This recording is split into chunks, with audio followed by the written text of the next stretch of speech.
கனவுல நினைச்சா இன்னும் ஏன் என் கண் முன்னாடி தெரியுறீங்க? பொறுமை கொள் மகனே, நாங்கள் உனக்கு மேலோகத்திலிருந்து ஞானோதயம் சொல்வதற்காக வந்திருக்கிறோம். ஞானோதயமா? எனக்கு எதுக்கு ஞானோதயம்? உலகத்தை மாத்துற மிகப்பெரிய பொறுப்பை உன்கிட்ட ஒப்படைக்க போறோம் சூரஜ். என் பேர் எப்படி உங்களுக்கு தெரியும்? ஏன்பா, உன் வீட்டுக்கு முன்னாடி திடீர்னு வந்து கடவுள்னு சொல்லி மேஜிக்லாம் பண்றோம், பேர் எப்படி தெரியும்னு ஷாக் ஆகுற? உன் பேர் மட்டும் இல்ல, உன்னோட மொத்த கணக்கும் தெரியும் சூரஜ். கணக்கா? என்ன கணக்கு? புண்ணிய கணக்கு. இம்முறை மனிதர்களுக்கு உன் மூலமாக புண்ணிய கணக்கு என்றால் என்னவென்று தெரிய வரும். புண்ணிய கணக்கா? அப்படின்னா?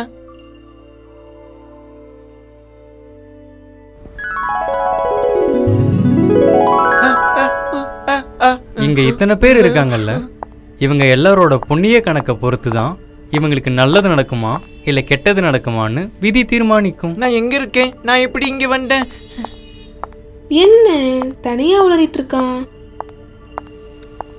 நாங்கள் உன் கண்ணுக்கு மட்டும்தான் தெரிவோம், வேறு யாருக்கும் தெரிய மாட்டோம். அதெல்லாம் முக்கியம் இல்ல, நீ புண்ணிய கணக்குனா என்னன்னு தெரிஞ்சுக்கோ. அந்த ஆளை பாரு, அவரோட தலையில என்ன கணக்கு தெரிகிறது?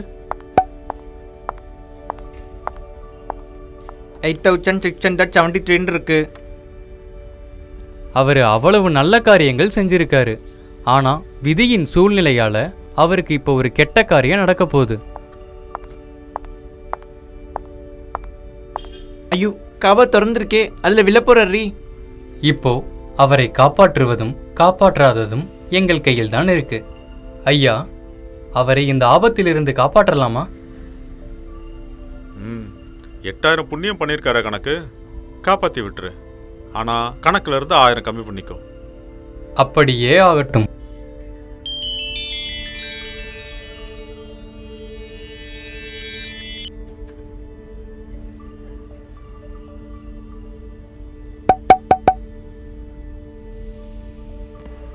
புரிஞ்சுதா? இன்னொரு உதாரணம் சொல்றேன். ஐயா, இவன் சூதாடுறான். இவன் ஜெயிச்சானா 30,000 வரை ஜெயிக்க வாய்ப்பு இருக்கு. இவனை ஜெயிக்க வைக்கலாமா? சொல்லு சூரஜ், என்ன பண்ணணும்?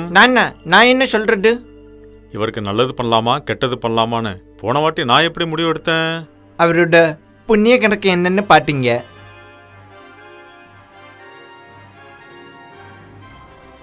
என்ன மைனஸ்ல இருக்கு? இந்த மனுஷன் அவ்வளவு கெட்டது பண்ணியிருக்கான்னு அர்த்தம். ஐயா, சொல்லுங்க, இவனுக்கு நல்லது விளைவிக்கலாமா இல்ல கெட்டது விளைவிக்கலாமா?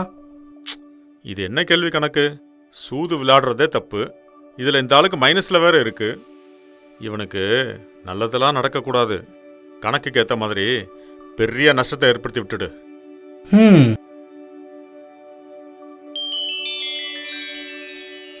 ஐயோ, 1,00,000 ரூபா போச்சே. அந்த ஆளுக்கு இப்போ 1,00,000 ரூபாய் நஷ்டம். இப்ப புரியுதா? சரி வா, இப்ப இன்னொன்னு காட்டுறேன். இது என்னோட ஃப்ரெண்ட் டக்ளஸோட வீடாச்சே. நாளைக்கு உங்களுக்கு எக்ஸாம் இருக்குல்ல? ஆமா. டேய் டக்ளஸ், நாளைக்கு எக்ஸாம் வச்சுட்டு விளையாடிட்டு இருக்க? டேய் சூரஜ், நீ நாடா இங்க பண்ற? எக்ஸாமுக்கு படிக்காம என்னடா இங்க பண்ற? எக்ஸாம்லாம் பாத்துக்கலாம் தம்பி, கொஸ்டின் பேப்பர் ஈஸியா வந்துருமா தெரியாது? அது எப்படி கொஸ்டின் பேப்பர் ஈஸியா வந்துருன்னு சொல்ற? விதி என் சாதகமா இருக்குது தம்பி. நேத்து தான் ஜோசியரை போய் பார்த்துன்னு வந்தேன். நீ வேணா பாரு, கொஸ்டின் பேப்பர் ஈஸியா வரப்போகுது.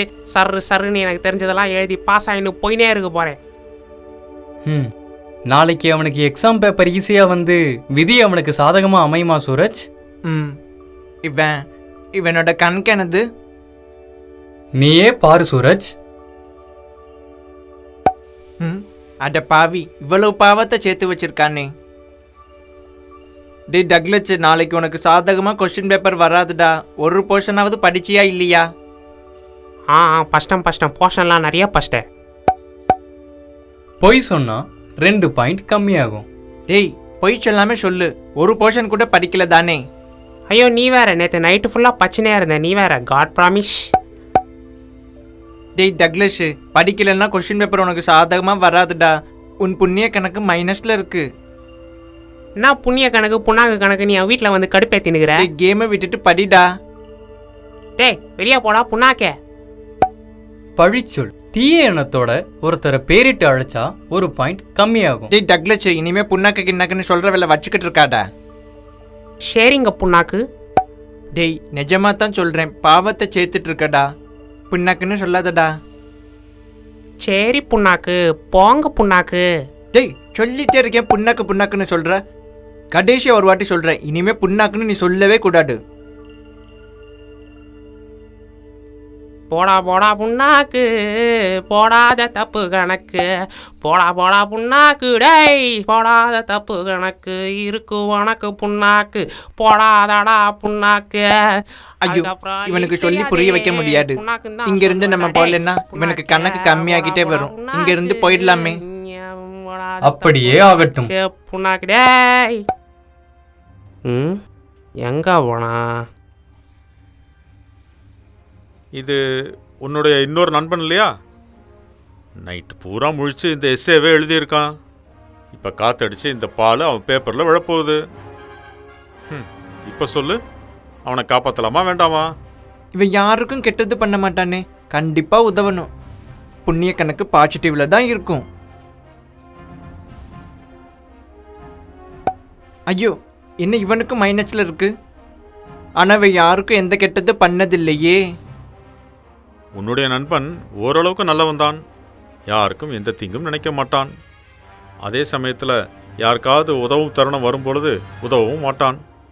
தனக்கென்ன தானன்னு இவனை போல பெரும்பாலான மக்கள் இருக்காங்க. ஐயோ, இவனுக்கு இப்ப கெட்டது பண்ண போறீங்களா? இவனை என்ன பண்ணலாம் ஐயா? ஏதோ நல்லவனா தான் தெரியறான், காப்பாற்றி விட்டுரு. சின்ன ஆபத்து தானே. ஆனால் புண்ணிய கணக்கிலேருந்து 10 பாயிண்ட்டை குறைச்சிரு, காப்பாற்றி விட்டதுக்காக.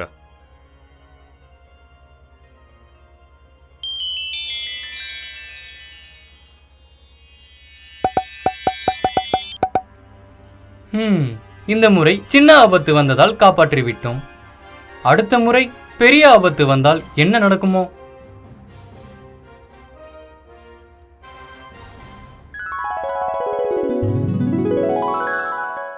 எங்களுக்கு உன்னுடைய உதவி தேவை சூரஜ்.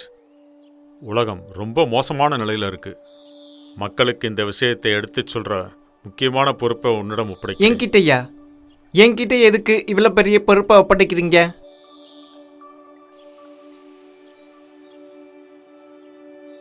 நீ செயலால மட்டும் நல்லது பண்றதில்ல சூரஜ், மனசாலையும் நல்லது நினைக்கிற. உன்னை மாதிரி நல்ல உள்ளம் கொண்டவங்க தான் எல்லாரும் நல்லா இருக்கணும்னு நினைப்பாங்க. இந்த ஞானத்தை சரியான முறையில் பயன்படுத்துவாங்க. இப்போ ஒரு நாளைக்கு 3 பேருடைய புண்ணிய கணக்கை பார்க்கின்ற சக்தியை உனக்கு நான் தருகிறேன். புத்திசாலித்தனமாக பயன்படுத்து சூரஜ். இந்த சக்தி உன்னை தீய பாதையில் கூட கொண்டு செல்ல வைக்கலாம். உலகத்தை நல்ல வழியில் கொண்டு செல்வது உன் கையில் தான் இருக்கிறது, கெட்ட வழியில் கொண்டு செல்வதும் உன் கையில் தான் இருக்கிறது. இல்லை, எதுவும் பண்ண மாட்டேன்னு முடிவெடுத்து இதில் ஒதுங்கி இருக்கிறதும் உன் கையில் தான் இருக்கிறது. எங்களுடைய ஆசி என்றும் உன்னுடன் இருக்கும். இது எந்த ஊரு? எங்க இருக்கேன்? எப்படி கீழே இறங்குவேன்? ஐயோ, சாரிப்பா. இங்கே வியூ நல்லா இருக்குன்னு சொல்லிட்டு ரொம்ப தூரம் கூப்பிட்டு வந்துட்டேன். நீ என்ன பண்ணுற? இப்படிக்கா கீழே ஒரு 2 மணி நேரம் நடந்து போனீங்கன்னா அங்கே ஒரு பஸ் ஸ்டாண்ட் இருக்கும். பஸ் பிடிச்சி வீட்டுக்கு போயிடு. பை.